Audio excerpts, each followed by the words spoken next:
Daybreak review. Daybreak is a brand new series that landed on Netflix a few days ago that's basically a post-apocalyptic comedy, drama, and horror, I suppose. It's created by Brad Payton and Aaron Eli Cloyette, I think it is, and basically it's based on Brian Ralph's comic book series. So you're going to get a lot of comic book references from this. What's it about, you're asking? Well, it's set in the not too far distant future. We kind of glean this from the opening intro by our hero, Josh, or just Josh, who basically says that a post-apocalyptic sort of nightmare was started or triggered by somebody on Twitter who was in power. I wonder who that could be. Basically, atom bombs land a whole bunch of places across the world, and anybody under the age of 18 is killed. Well, not completely everybody, because we've got Matthew Broderick in this, and we're pretty goddamn sure he's nowhere near the age of 18. Some of the adults survive in peculiar ways.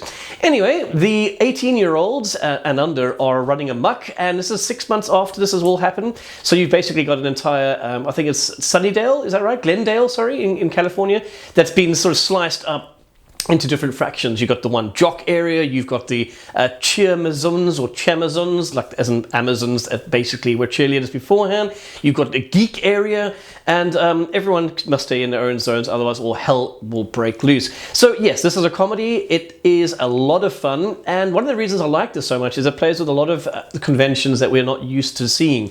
So for example, it does the whole Deadpool thing, or fourth wall breaking. This is why I avoid people. We have Josh constantly looking at the camera and telling you exactly what's going on. It also plays with the idea of not time travel, but flashbacks, where they literally go back in their own memories and talk to each other as if they are separate entities, even though they are actually the same people.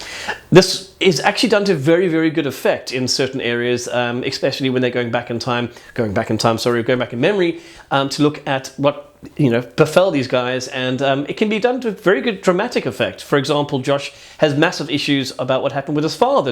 He goes back in his memories as a child to see what's going on through, I suppose, new eyes, because of course, he's older now. And this most characters get to do. Yes, there are a whole bunch of characters in this who are a great deal of fun. There are a lot of fun. We have Josh, who is a 17-year-old Canadian, so he's kind of an outcast before the whole world ended. And so right now he's absolutely loving it, because he gets to do what the hell he wants. He gets to skateboard around, sleep where he wants. He gets to name his katana Sam after his ex-girlfriend, or current girlfriend, or dead girlfriend. We're just not quite sure right now. That does bring me up, of course, Sam. Sam is, sorry, I suppose better mention Colin Ford is the actor who plays Josh. Then, as I said, we have Sam, who is basically loved by absolutely everybody, played by Sophie Sumnet, and Josh is looking for her, basically, and he hopes to find her and rekindle the love, or whatever the hell. Try not to give any spoilers away.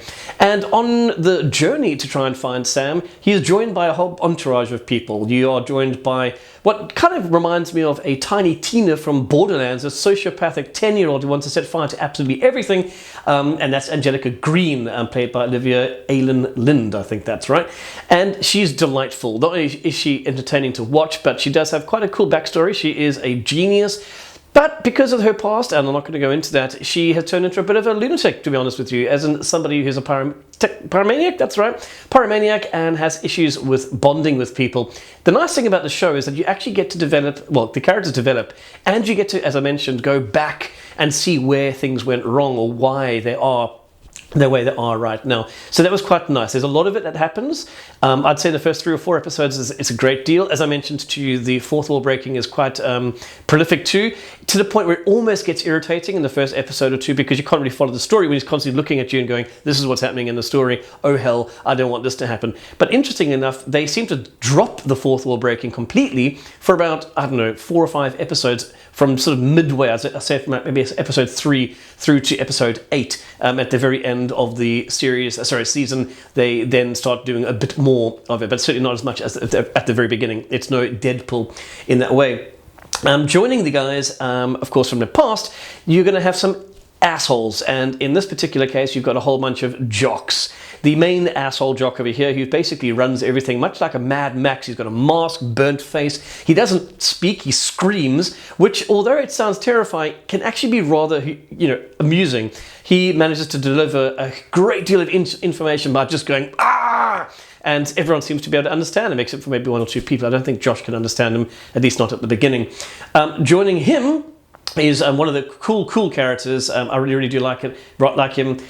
is Wesley Fitz, played by Austin Crute. He's kind of a Ronin samurai character, which is a really quite funny thing because he's a Ronin samurai character who also happens to be a pacifist. So he's pretty damn useless when it comes to killing the ghoulies that you'll find out there, the arseholes, like, as I just mentioned right now, like Bro Jock, Turbo Bro Jock. Yeah, he doesn't do much. He waves a sword around a bit and has massive issues with why he is the way he is.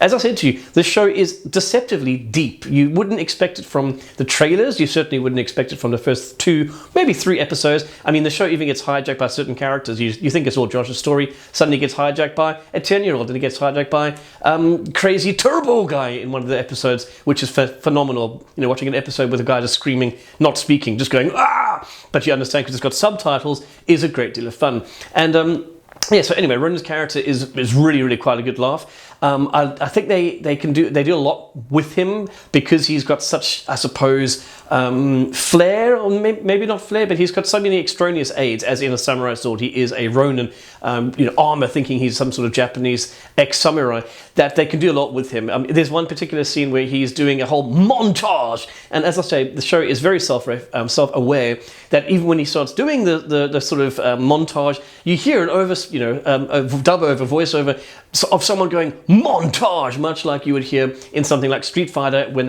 you get the guy going fight. In fact, he even does a backflip or a front flip and slices a mannequin open. And as he's doing this, you hear there's voiceover saying double or stunt double. So yes, it's a lot of fun, and that's the reason why I like the show so damn much. Not to say that absolutely everything works in the show. As I mentioned to you at the very beginning, sometimes the whole Josh talking to the camera can get a little bit tiresome because you just don't get story because they're throwing it in your face so much. I don't think this was such a problem because they managed to, as I say, quell or even kill the whole staring at the camera and talking to you from episode 3 or maybe episode 4, which led into a far more generic, formulaic show. Here is one of the good things and the bad things about that. The good thing about that is it allows people's characters to develop. For example, the big bad in this, as I mentioned, is Turbo, but we also have Matthew Broderick, who is the headmaster, who seems to have some serious goddamn issues. And we are able to sort of, investigate what those issues are because the show carries on at a reasonably standard, I suppose, rate for a typical science fiction show. Or maybe not science fiction, sorry. As I said, post-apocalyptic, weird Mad Max kind of show. There are some really tender moments in the show, which can also be undercut by them trying to be a little bit too quirky. So sometimes you'll be watching something and go, oh my God, that's really, really quite heartfelt. And then it undermines itself, unfortunately, through this. But as I say, this is a show that you're not going to get. There's not a lot of shows like this out there, and that's the reason I liked it. It's this mad, batshit insane sort of mixture of almost a American Pie with, Mad Max and Ferris Bueller's Day Out kind of story. But yeah, it's an interesting thing to see, and it's just a great deal of fun. I would give this an easy 7.5, 8 out of 10. I see the internet's not as friendly towards it. Again, I think I can see why, because it's all over the place. You have certain characters, like you have the witch character played by Krista Rodriguez. She's Mrs. Grumble, I think it is. And, she's just...